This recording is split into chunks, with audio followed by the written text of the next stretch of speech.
Little quick update, we are now on the 7th of June. We've had the first week up and running. I've uploaded a video already with the trades that won, talking about that on the whiteboard. It was a great May in the end. I think a lot of doubts were there over the 2 losing months, but we smashed it. And what I want to bring to you now is a bit more of a raw talk, because I want to share the full experience of my journey, but not only that, it's the stepping stones to trying to become more of a full-time trader and encompassing everything that involves trading, because this is my passion. This is what I've wanted to do, and this is what I dropped out of my graduate job for. This is what I went to uni to discover what I wanted to do, and I found that early at university. And from that point now, it's been 7 years, and I'm still not where I want to be.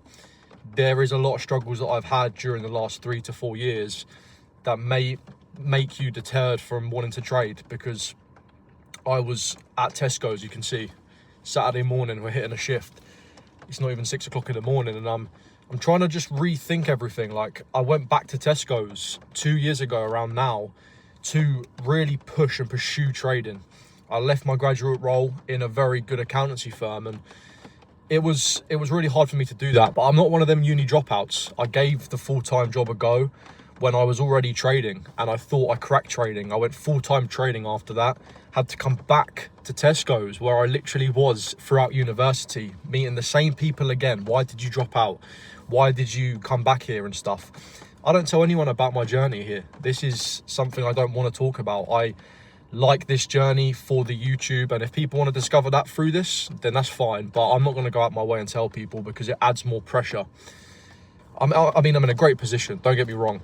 I am 300K's worth of funding, 300K's worth in phase 2. I have 200K, I think, in phase 1, or 100K in phase 1. So for most people watching this that are trying to get funded, is what point do you go and take the leap and try and focus more on trading?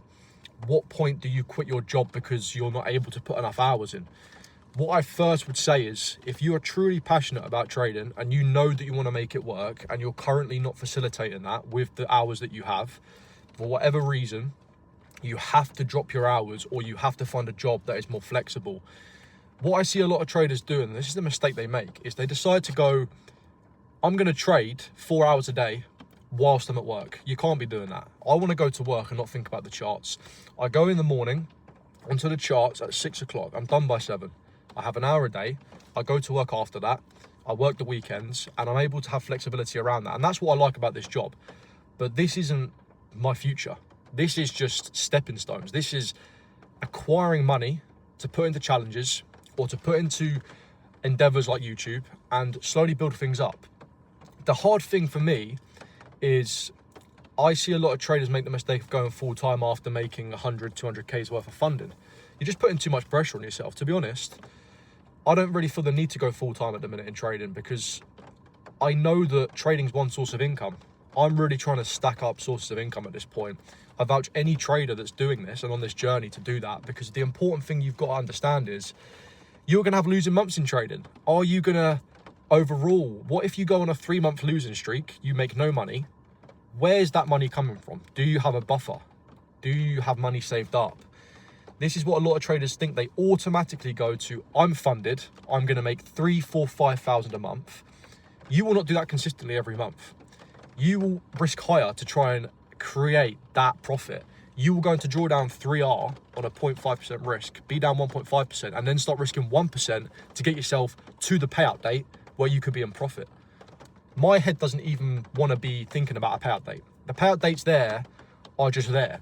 Whether or not I'm in profit, I can adjust that. I can move the payout date to a later date. It's not a problem for me. But my main focus for this video is to just go, right, if you're really serious about this, you've got to go and do things that are uncomfortable. You've got to go and do things that you don't want to do. You really do, because you can't really do everything that you want to do whilst trying to become a full-time trader. You have to make sacrifices. Where are you going to take things away? Where are you going to move your time from to be able to create the future that you want in trading? And that's the great thing, is that I am in a good position, and you can look at me and go, I want to be like him. But now my mind's starting to shift into other areas, like, what about an accountant? When you look at your tax getting taken out of your prop firm profits, you go from making $10,000, if you're in the UK, $10,000, right? 80%. you're at 8K. So you're getting 8K in dollars. The dollar's tanking, so already you're at maybe £5,800. Then you take tax. So if you are going to be earning 100K a year from prop firms, you're looking at being at some point in the 40% income tax bracket, where you will then probably pay 2% national insurance. You're looking at nearly half of your money from that 5,800 going. So let's just say after that you've got 3K. You make $10,000, you'll earn 3K after tax. What you don't want to be doing is spending all this money or thinking that this money, this 5,800 is yours, because it isn't. You'll end up getting to the end of the tax year, you'll get an accountant and he'll go, you owe 35K in tax. Well, if you haven't got 35K, you're now in debt. Now you're chasing prop firms again. It doesn't matter how much capital you have, and you might think, yeah, it's all right, I'll get $1 million prop firm capital and I'll start getting loads of payouts, then I'll pay for the tax. But this is the next step for me now.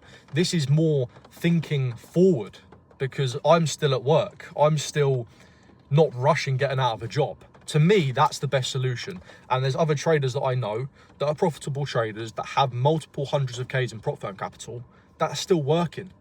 They're not quitting their jobs. They're taking their time. They're enjoying the process. But you have to literally succumb to the process. You have to embrace the challenges that you're going to have in the next couple of years, because it isn't going to be as easy as you think. A lot of traders want to get 100K's worth of prop firm capital. I've had comments saying, what are you on about? I can get 100K's worth of prop firm capital and make a living. Yeah, you can. If you live in a third world country, maybe that's fine for you, but I'm not. I'm living in the UK. To earn a living, you need to earn 2-3K after tax. If you want to earn a very good living and live in a good place, you will need minimum £2,000. And if you want to live lavishly and not worry about money, you may need £3,000 or £4,000 to really live the lifestyle that you want. And I know for many of you guys watching, you're maybe 18 to 25 or 18 to 30 and you want to get a nice car and stuff. This doesn't even cross my mind. I'm really just focusing now on building up capital to create the life that I want and not have as many stresses, and really just try and encompass trading as my future, whatever that means really.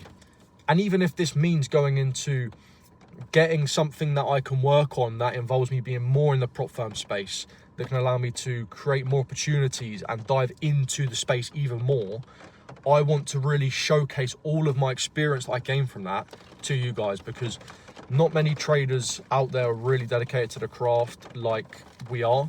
And I know for everyone watching, they may think they're going to end up being a profitable trader, but I always tell you now that maybe only 20% or 10% of you will be, because many people come and go out of this space and they give up.